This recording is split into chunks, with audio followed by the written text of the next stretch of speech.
Hello YouTube fam, this is Miss Cherry B, and today I'm doing a video about our dog Snowball. Unfortunately, he got attacked by a pit bull, and you know that I was really upset about that.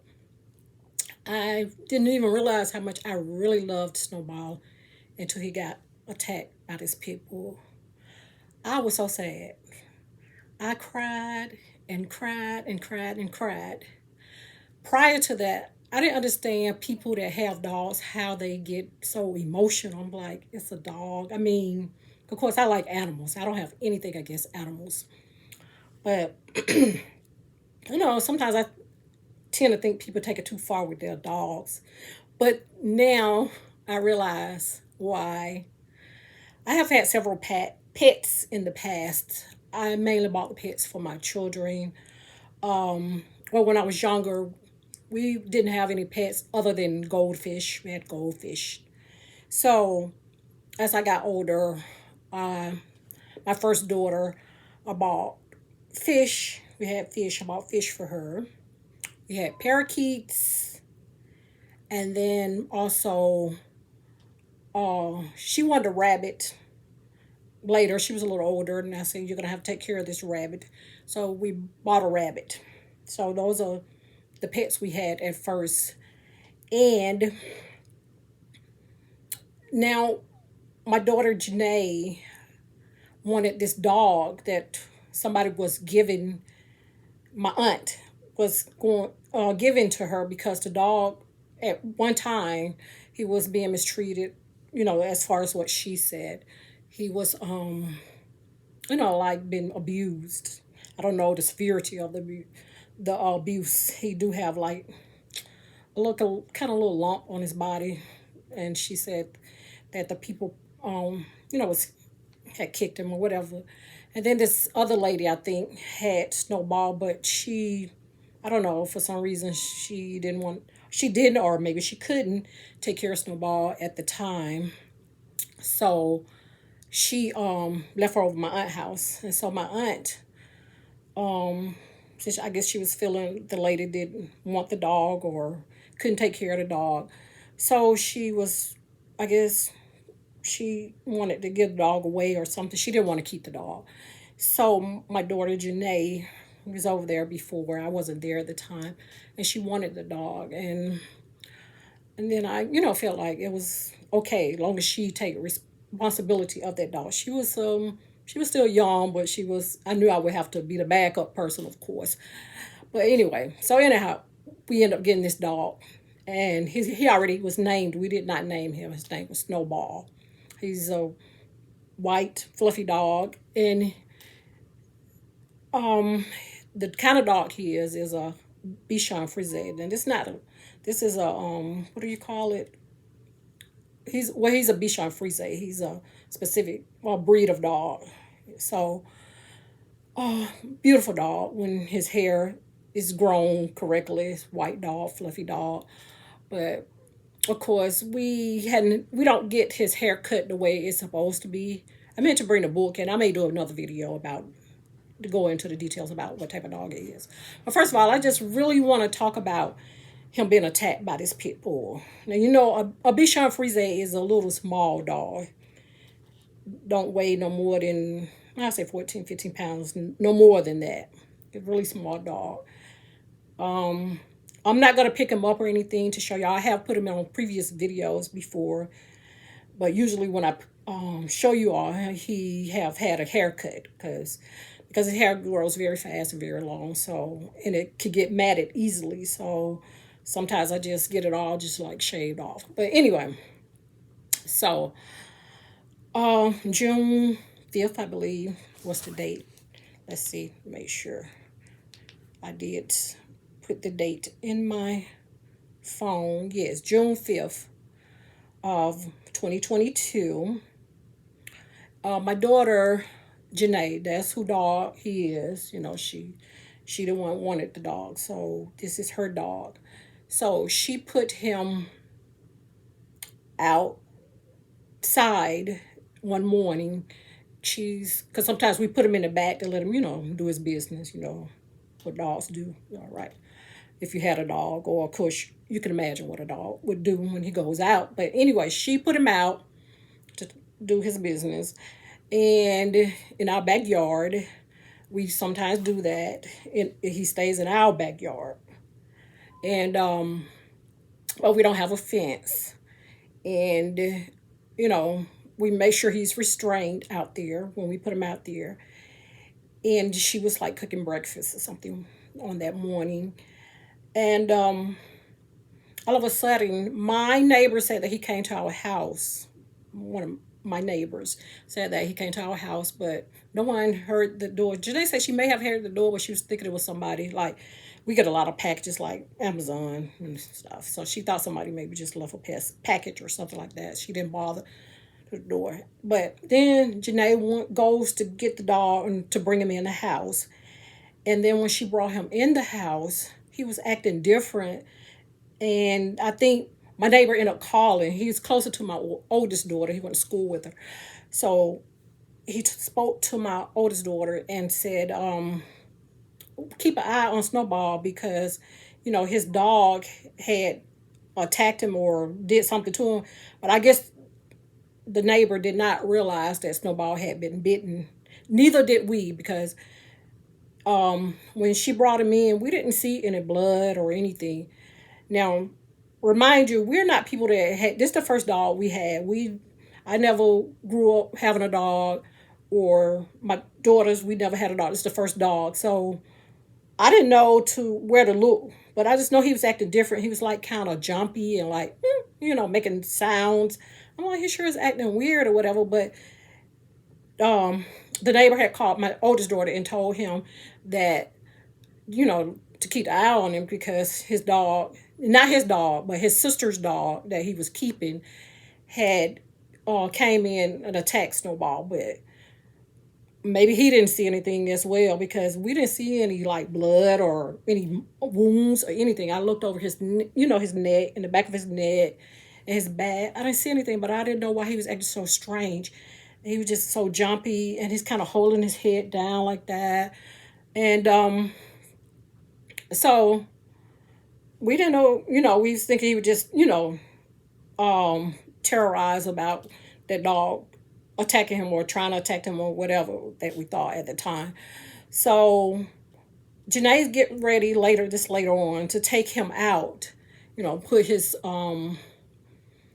leash on, on his collar to put his leash on. And then she noticed he had a bite mark underneath his neck. We did not see it because, like I said, this is our first dog. We didn't really know that we should maybe look all up under his neck and all. We did not do that.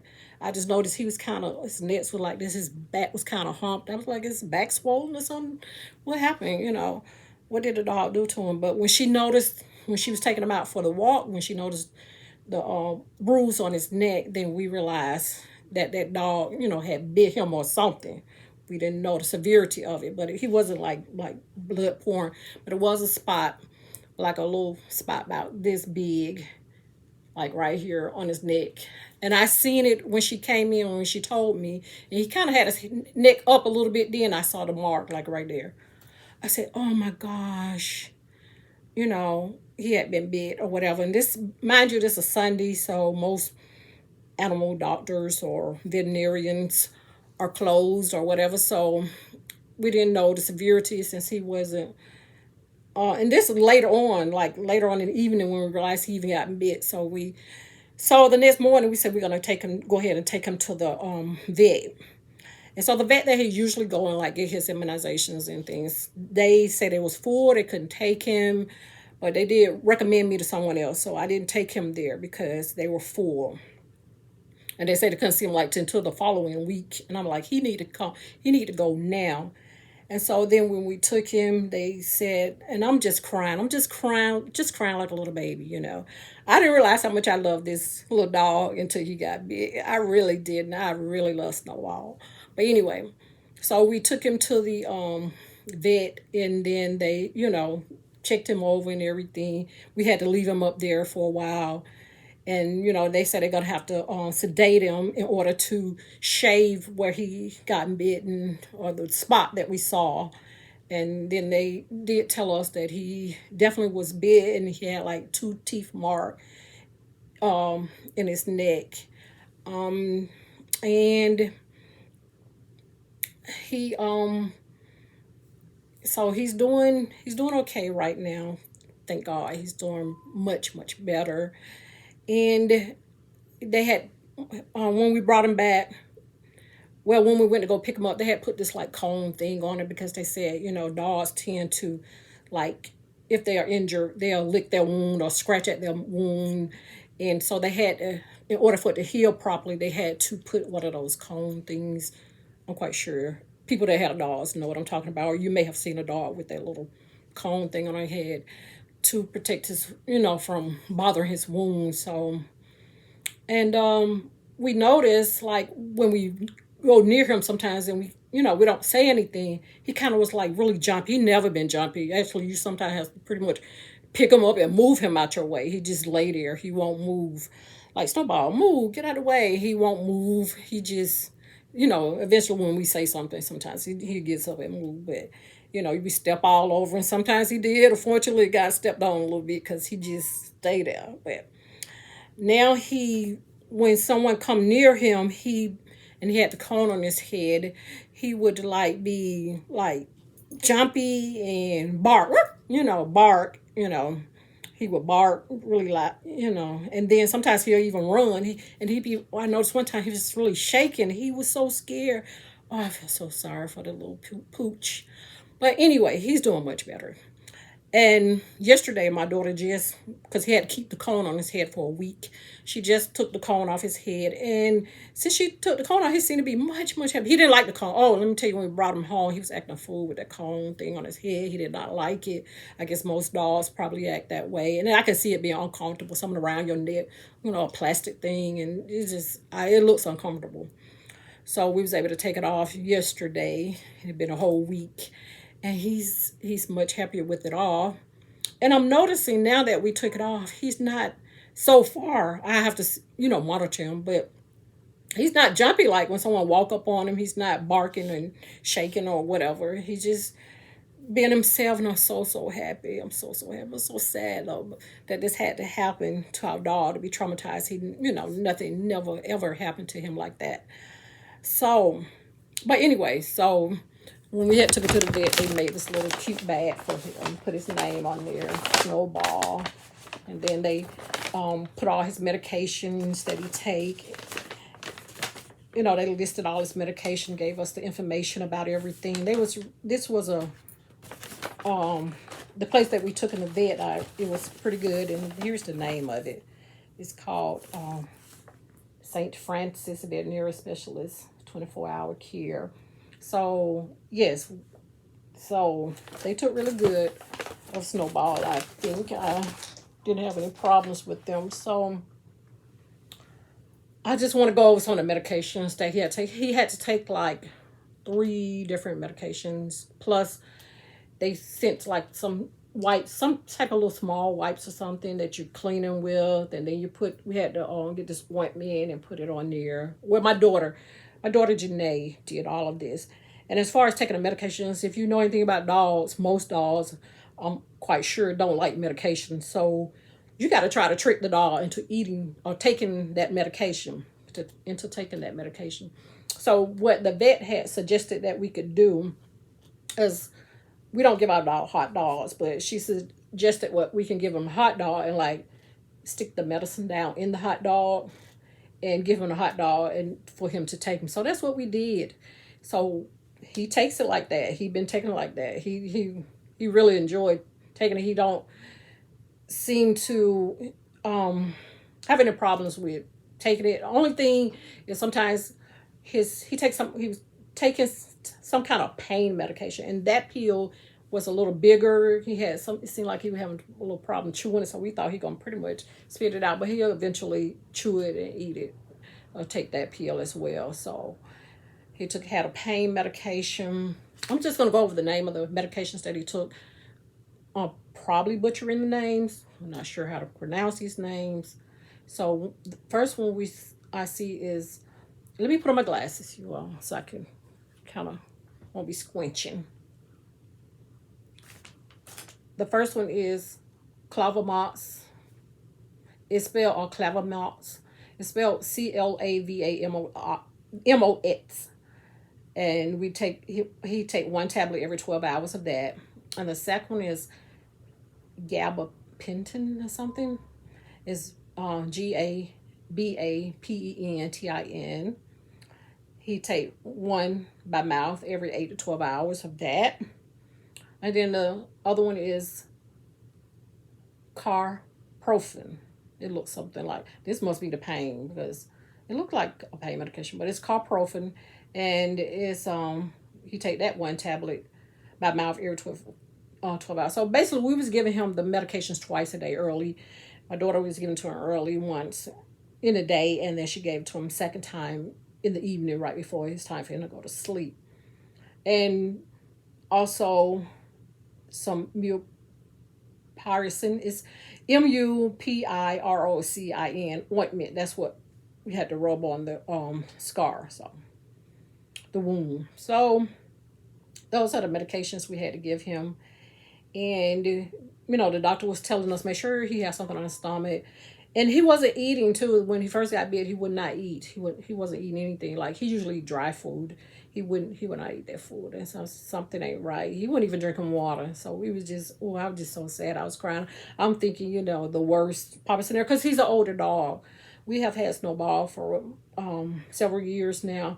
I don't know his exact age because I don't even know his exact age when we first got him because, mind you, someone gave him to him. He was like a little puppy. So I'm guessing at this time he's 12, in between 12 to 14 years. So for that they say that is older dog, but people still think he's a puppy. He still look like a puppy. He still act like a puppy sometimes because when we first got him he could jump so high. I'm like 5'2.5", 5'3", around that height. He could pretty much jump up to my head. He just can, he can jump. He's a very playful dog.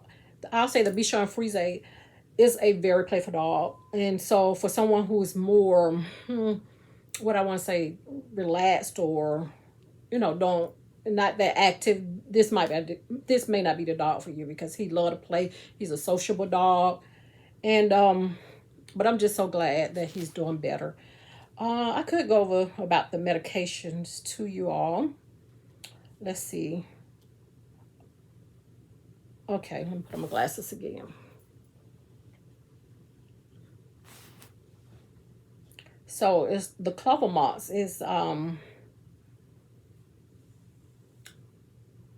it's an antibiotic. That's the antibiotic because a lot of germs is in a dog mouth. So if your dog is bitten, then of course you need that antibiotic. So that's what that one is. It says let's see what it says. The Clavamaux is a broad spectrum antibiotic. It is the veterinary equivalent of augmentin for humans. And it says, to get a little technical, it is a type of penicillin generically known as amoxicillin. And then it has some other names. But anyway, that's one of the medications that he took. So he took the antibiotic. And let me look up the next one just a moment. Let me bring that one up. Okay, I'm just going to read it from one of these online. Okay, this medication, which is called gabapentin, it is an anticonvulsant drug that is used in humans and some animals to treat seizures. Oh, it's used to treat seizures. I didn't know that. Neuropathic pain and anxiety. Oh, okay. I wasn't sure what that one was. And the primary mechanism of action is not known, but the drug is structurally similar to something else. I can't pronounce it. It's the initials for it is GABA. So that's for like seizure, pain, and anxiety. Okay. So of course he would have anxiety. Anybody have anxiety? Something just bit them, of course. Okay. And so let's see what the next one is. I want to show y'all him, but he already don't too much. I guess because I never really picked him up that much. So he really don't, I don't think will want me to pick him up. Because usually when I pick him up, he be wanting to get down. So, you know, I'm not going to pick him up or anything. Actually, he's not here in my room as of now. Um, and let's see what the medications. He have taken most of his medication. They told us to give him the medications until they are gone, except for the pain medication, until we feel like he's not in pain. But dogs don't talk, so I don't know if he's in pain or not. So we just been giving him the pain medication, and he still, I think, have a little of some of them left. Okay, this is what the gabapentin. Oh, it looks like it's just a little white pill. Can you see it? Wait a minute. Don't want to waste it. See, it's a little white pill. And we put it in his hot dog. And this one is gone. I hadn't gotten to this one yet. It's going to be next. And the Clavamont's the one for the antibiotic. I believe that one is gone as well. I wonder why we have so many of the other ones. She said give him all the medication until they're gone. Oh, he still has some of this. It's chewable. I'm not going to open it because, you know, these are sealed for you to see what it looked like. But this is the first one that I was talking about for the antibiotic. That's what it takes. And, okay. That's it for that one. Okay, and the next one is the carprofen. That sounds like a pain pill, you know, the profen part, you know. So let me look at that one. Look that one up for you.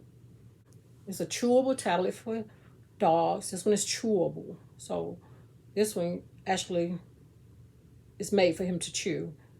But of course, I know Snowball pretty much. If you just give him the medication, he's not gonna chew that medication. But if you put it in some food, of course he'll, you know, eat it. And the day that he was injured, when we first realized he was injured, he wouldn't eat his hard dog food. I wanted to make sure he ate something. So what I gave him was a few of his little snacks, his little bacon strips. He still ate those though. He wouldn't eat the hard dog food, and I'm thinking maybe it hurts because it's so hard. But the little bacon strips, he ate that. So I want to make sure he ate something. Okay. So the carprofen chewable tablets. What I'm looking up is so technical. I'm trying not to be so technical about it because I just really want to know what exactly it's for. I don't know why they have to be so technical about it. I mean, I can understand that, but it's just like, I don't want to read all of that. I just want to know the purpose of each medication. Okay, as I stated, because, you know, I was saying that I felt like that was a pain because I got the profen on the end, you know, like ibuprofen. So, yes, this is the anti-inflammatory drug, non-steroidal. It's a NSAID, NICEAD. It includes ibuprofen, naproxen, and ketoprofen or something like that.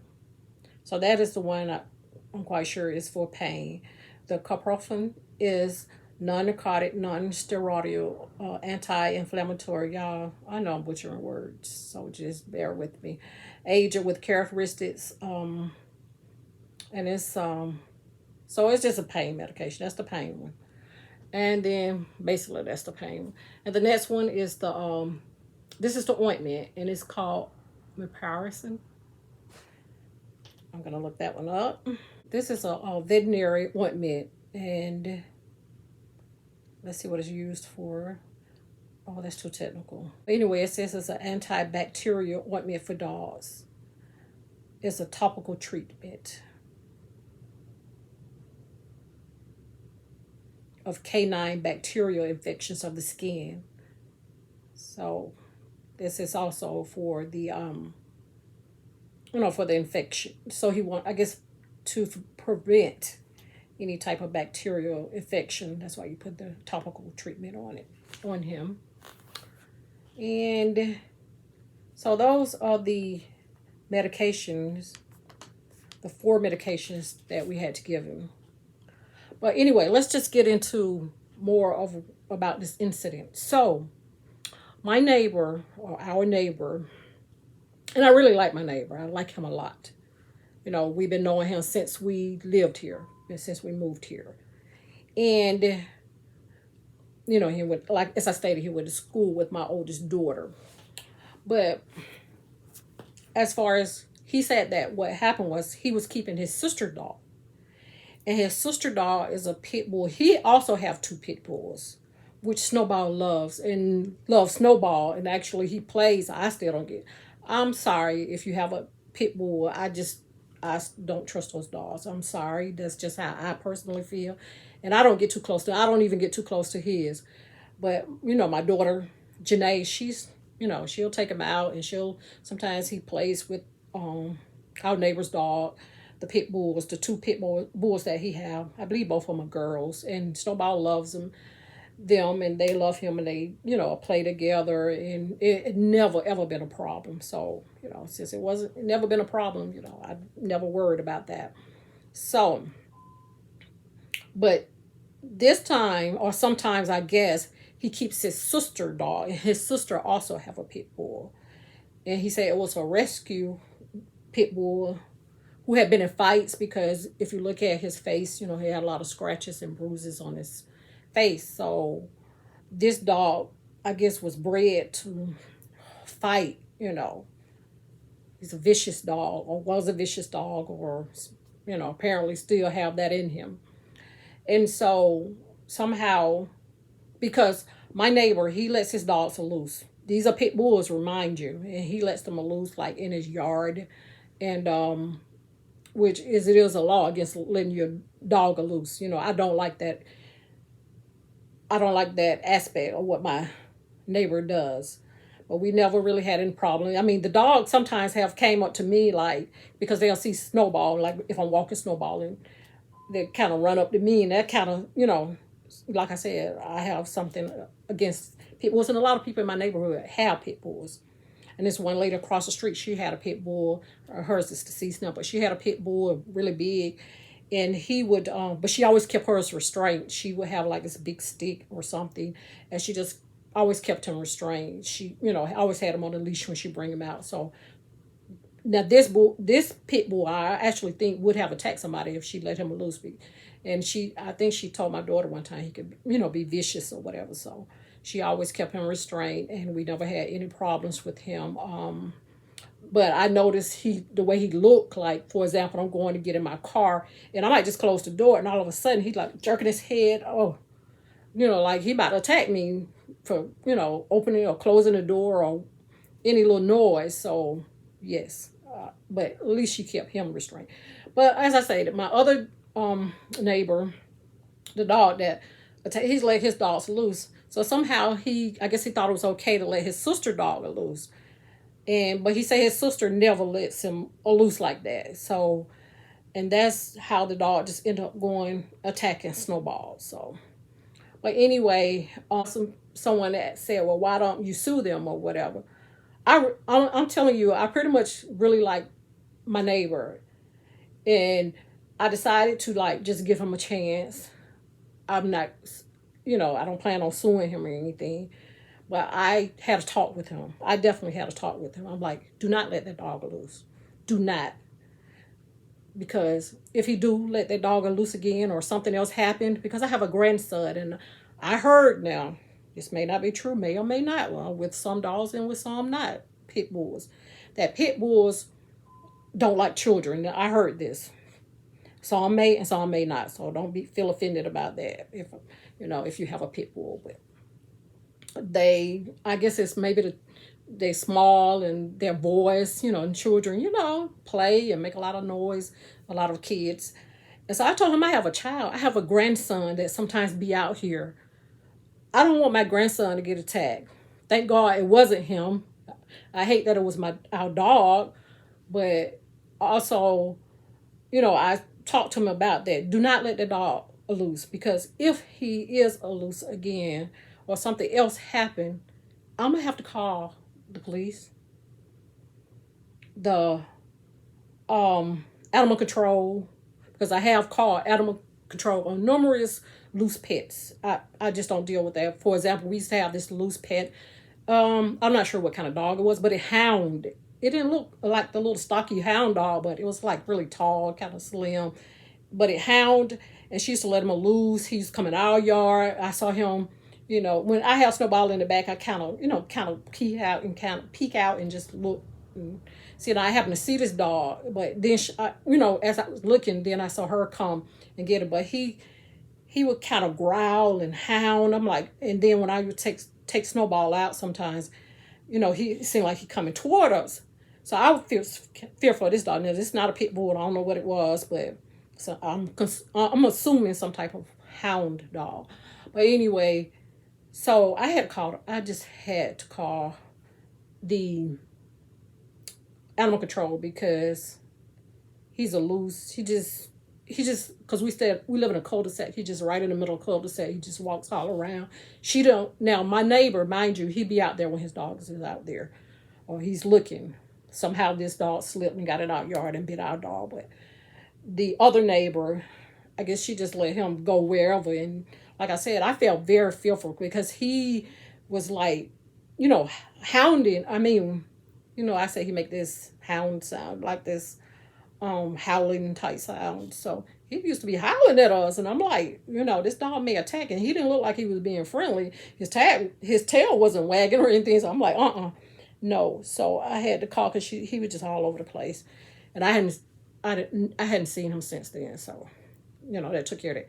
But if this continues to happen with my neighbor dog, I'm gonna have to do the same. I hate to do it because, like I said, I like my neighbor a whole lot, but I don't want any animal attacking my family, myself, our dog. So, I have to do what I have to do because this dog he's vicious. So that's the story. So, but our neighbor did pay the vet, pay for the vet, for Snowball care when we took him to the vet. I had no problem at all out of my neighbor. He just went ahead and paid it, just paid it straight up. No problem at all. He said he would and he did. So, I didn't have any issue with that. But the moral of the story, y'all, please, please, please keep these dogs on leashes or be right there with them and just that's just horrible that my dog is now traumatized.